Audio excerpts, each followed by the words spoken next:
Hello students, in this lecture we will see fourth numerical based on mesh analysis. Here the problem statement is given, find the current through 6 ohm resistor, and here 6 ohm resistor is over here.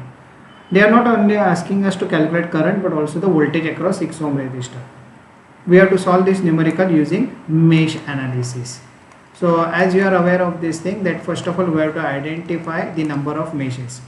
So here you can see there are 3 meshes. So first mesh you can see here, and I am assuming the current through that one as I1 moving in clockwise manner. The second mesh is over here, and I am assuming the current as I2 again in clockwise manner. I repeat that we do not look at the polarity of the sources while marking the current direction. Okay. So you have to apply KVL in these 3 meshes and you have to obtain 3 equations. So I am applying KVL in mesh 1. So before applying KVL in mesh 1, you have to assign the sign for the voltages developed across the resistors. Whenever current enters, positive sign; when it leaves, negative sign. So positive over here, negative over here. So I am writing the KVL in mesh 1. I am starting at this point, I am writing leaving sign of the voltages. So here I will have 10, every quantity should be voltage, minus 1 time I1, voltage across this one, minus 3 times you are going downward through 3. So here you will have I1 minus I2. Go ahead, minus 6 times I1 minus I3, and you have completed the loop, so is equal to 0. So when you solve, you will get 10 minus 1 I1 minus 3 I1 plus 3 I2 minus 6 I1 plus 6 I3 is equal to 0. So we'll arrange these terms in a nice format. You are aware of that thing, that when you are applying KVL in mesh 1, I prefer coefficient of I1 to be positive. So here the coefficient turns out to be 10 times I1. You will have minus 3 times I2, and then you will have minus 6 times I3 is equal to plus 10. Okay, this is equation number 1. Even if you are writing minus 10 I1 plus 3 I2 plus 6 I3 is equal to minus 10, that is okay. But I prefer to write down the equation in nice format. So coefficient of I1, I keep it as a positive. So here, when you go ahead, KVL in mesh 2. KVL in mesh 2.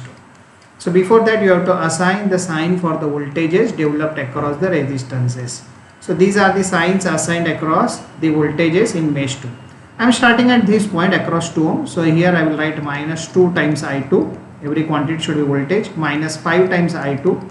Go ahead, minus 5. This leaving sign will be considered. And then you will have minus 3 times I2 minus I1. And you have completed the loop, is equal to 0. So you can solve this thing. So you will have minus 2 I2 minus 5 I2 minus 5 minus 3 I2 plus 3 I1 is equal to 0. So rearranging the terms, so I will have minus 3 times I1 plus 10 times I2.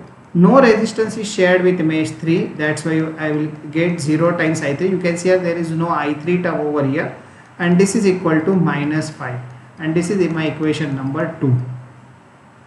Now KVL in mesh 3. So KVL in mesh 3. But before applying KVL, you need to assign the sign for the voltages developed across the resistances. So when your current enters, positive; when it leaves, negative sign. Here it will be positive and negative. I am starting at this point. Okay. So here I will have 20 plus 20 leaving sign. You go ahead, minus 6 times. Now you have to write the net upward current. So that one will be I3 minus I1. Go ahead, plus 5. And then you will have minus 4 I3, and you have completed the loop, is equal to 0. So when you solve this thing, you will have 20 minus 6 I3 plus 6 I1 plus 5 minus 4 I3 is equal to 0. So arranging the terms, what you will get is, you will get minus 6 times I1. There is no resistance shared with mesh 2. There is no resistance shared between mesh 2 and 3. So I will get 0 times I2, and I will get 10 times I3, and then on the RHS I will have 25. You can check this. Actually I have transferred these terms 1, 2, and 3, these terms on RHS, and this is my equation number 3. So you have 3 equations and 3 unknowns, and that is a fair thing in mathematics, and we can write down these 3 equations in matrix format. So from equation number 1 I will have 10 minus 3 minus 6, I1 I2 I3 is equal to, the right hand side is 10. Okay, from the second equation I will have minus 3 10 0, and here I will have minus 5, here I will have minus 6 0 10 and 25.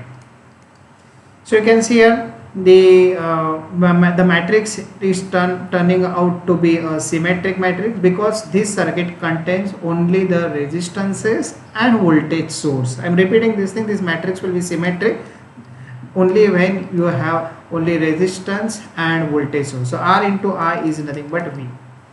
So you can put these coefficients and constant in calculator, and you can calculate I1, I2 and I3. So that I am writing over here. So I1 turns out to be 4.27 ampere. You can check this thing.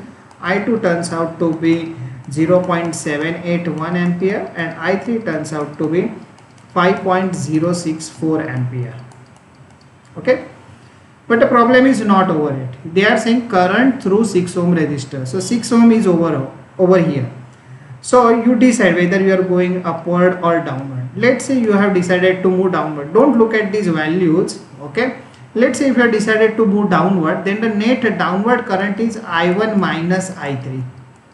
And whenever I am writing I1 minus I3, that means I am moving downward through 6 ohm resistor. So that sign I am assigning. Okay. So you substitute over here. So you will have 4.27 minus 5.064 ampere downward. This will give me answer as minus 0.794 ampere. Okay, the answer is turning out to be negative, but downward current, no problem. In the next line we can make it positive 0.794 ampere going upward.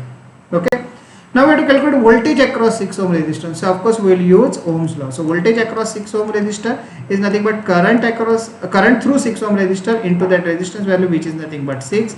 So here it turns out to be 0.794 into 6, and that leads to 4.764 volt.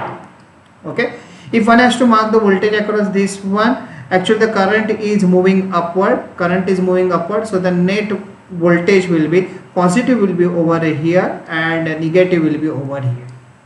Okay, so if you connect multimeter in this manner, that means red probe of the multimeter over here as a voltmeter and negative over here, then you will get 4.764. Okay, no need to mark the sign for the voltages over here. We have to always mark the direction of the current over here. So that is all about this numerical 4. Thank you.